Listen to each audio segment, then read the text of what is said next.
강원도 양양에서 벌어진 이른바 계엄놀이 괴롭힘이 3년 전에도 있었던 걸로 확인됐습니다. 대통령실까지 나서 철저한 조사를 지시했지만 폐쇄적인 현장 분위기 탓에 미화원들이 입을 닫고 있어서 제대로 된 조사가 이루어질 수 있을지 벌써부터 우려가 나오고 있습니다. 직장 내 괴롭힘 하면 뭐가 떠오르세요? 아마 성격 진짜 나쁜 상사 한 명 딱 떠올리실 텐데요. 근데요, 오늘 이야기는 그 한 사람에 대한 게 전혀 아닙니다. 우리 한번 관점을 완전히 확 바꿔보려고 해요. 네, 맞아요. 이런 끔찍한 일들은 단순히 어떤 악마 같은 개인 한 명 때문에 벌어지는 게 아니라는 거죠. 바로 이겁니다. 오늘의 핵심이죠. 평범한 사람을 괴물로 만드는 건 그 사람의 원래 인성이 아니라 그를 둘러싼 나쁜 시스템이라는 것. 자, 그럼 이제부터 한번 제대로 들어가 볼까요? 어떻게 멀쩡했던 회사가 누군가를 괴물로 만들고 또 다른 누군가를 희생자로 만드는지 그 눈에 보이지 않는 구조를 낱낱이 파헤쳐 보겠습니다. 먼저 직장 내 괴롭힘의 스펙트럼이라는 말부터 좀 짚고 가야 할 것 같아요. 이게 그냥 때리고 욕하는 것, 딱 거기서 끝나는 거 아니거든요. 말 그대로 스펙트럼처럼 한쪽 끝에는 주먹질 같은 아주 노골적인, 뭐랄까 하드웨어적인 폭력이 있고요.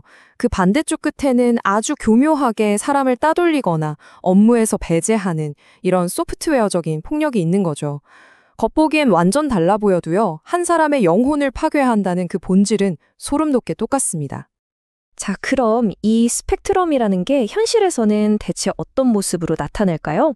지금부터 서로 전혀 달라 보이지만 사실은 같은 뿌리에서 자라난 세 개의 지옥을 한번 들여다보겠습니다. 첫 번째는 물리적인 지옥입니다. 강원도 양구에서 있었던 일인데요.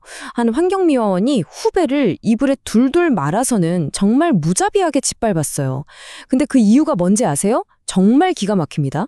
자기 주식 투자해서 돈 잃은 거, 그 스트레스를 풀려고 그랬다는 거예요. 이게 바로 가장 원초적인 하드웨어적 폭력의 모습이죠. 두 번째는 정서적인 지옥입니다. 전북 장수의 한 농협 직원 이야기인데요. 상사한테 일도 못하는 놈, 이런 모욕적인 말을 듣는 건 기본이고 심지어 주말에 서울까지 가서 킹크랩을 사오라는 정말 말도 안 되는 지시까지 받았어요. 결국 이분은 스스로 생을 마감했죠. 이건 눈에 보이지 않게 사람의 영혼을 서서히 갉아먹는 소프트웨어적 폭력의 가장 비극적인 예라고 할 수 있습니다. 그리고 세 번째는 절차적 지옥입니다. 포항의 한 공장에서요, 어떤 직원이 육아휴직을 마치고 돌아왔는데 자기 책상이 텅 비어 있는 거예요. 의자가 아예 사라져 있었죠. 그래서 이게 어떻게 된 일이냐 문제를 제기하니까 회사는 보복성으로 전혀 연고도 없는 곳으로 발령을 내버립니다. 인사권이라는 아주 합법적인 탈을 쓴 정말 차갑고 교묘한 폭력인 거죠. 아니, 도대체 어떻게 사람이 사람한테 이럴 수가 있을까요? 가해자들은 어떻게 이렇게 끔찍한 짓을 할 수 있었을까요? 답은 생각보다 간단합니다. 그들은 피해자를 자신과 똑같은 사람으로 보지 않았기 때문이에요. 여기에는 한 세 가지 정도의 심리적인 장치가 작동합니다.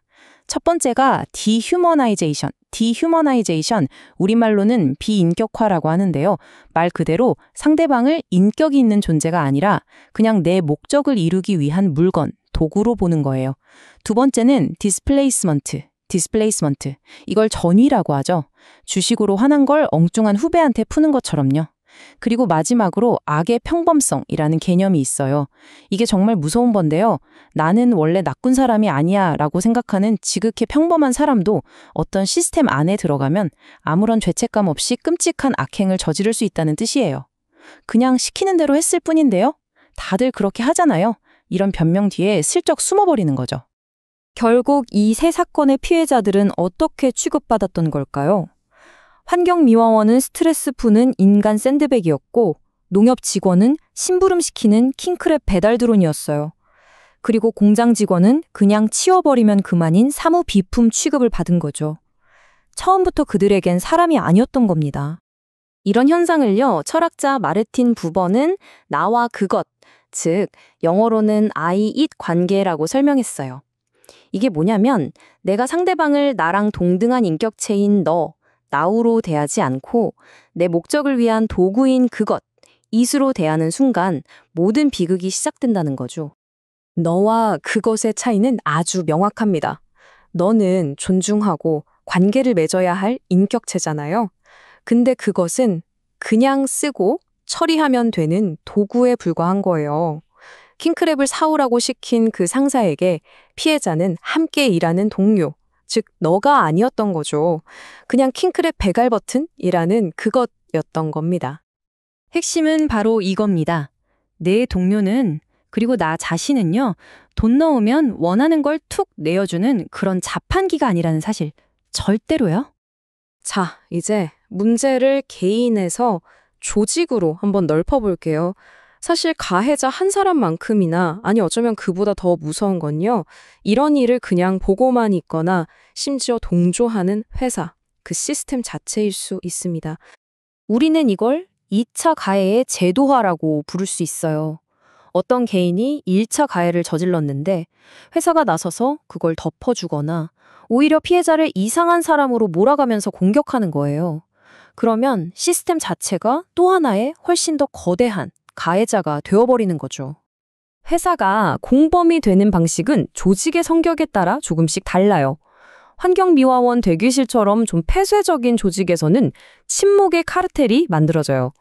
괜히 나섰다가 나만 다친다 이런 공포가 퍼지면서 모두가 입을 닫고 결국 침묵으로 가해에 동조하게 되는 거죠. 반면에 일본적인 회사 같은 관료적인 조직에서는 축출 메커니즘이 작동해요. 아까 봤듯이 의자를 빼버리거나 갑자기 멀리 발령을 내는 식으로요. 아주 합법적인 시스템을 이용해서 조용히 피해자를 쫓아내는 겁니다. 근데 정말 가장 절망적인 순간은 공정해야 할 심판마저 상대편 손수일 때입니다. 킹크랩 사건에서요, 회사가 고용한 노무사가 글쎄 가해자랑 친구 사이였던 거예요. 그러면서 조사 과정에서 알게 된 피해자의 사적인 비밀들을 가해자 쪽에 전부 다 넘겨버렸습니다. 피해자가 기댈 수 있는 마지막 보루인 제도마저 완전히 가해자의 편에 서버린 거죠. 자, 지금까지 직장 내 괴롭힘의 여러 모습과 그 뒤에 숨어있는 심리적 그리고 조직적인 원인들을 쭉 살펴봤습니다. 이제 마지막으로 이 모든 질문을 우리 자신에게 한번 돌려볼 시간입니다. 다시 한번 강조할게요. 이 모든 비극의 진짜 뿌리는요, 몇몇 악마 같은 개인이 아니에요. 잘못된 행동을 보고도 침묵하고 오히려 피해자를 탓하면서 가해자에게 힘을 실어주는 우리 사회와 우리 조직의 시스템적인 무관심입니다. 그래서 오늘 우리가 꼭 가져가야 할 마지막 질문은 바로 이것입니다. 지금 내 옆자리에 앉아 있는 동료를 나는 내 목적을 위한 수단인 그것으로 보고 있나요? 아니면 존중해야 할 인격체인 너로 보고 있나요? 어쩌면 그 답 안에 모든 문제의 시작과 끝이 담겨 있을지도 모릅니다.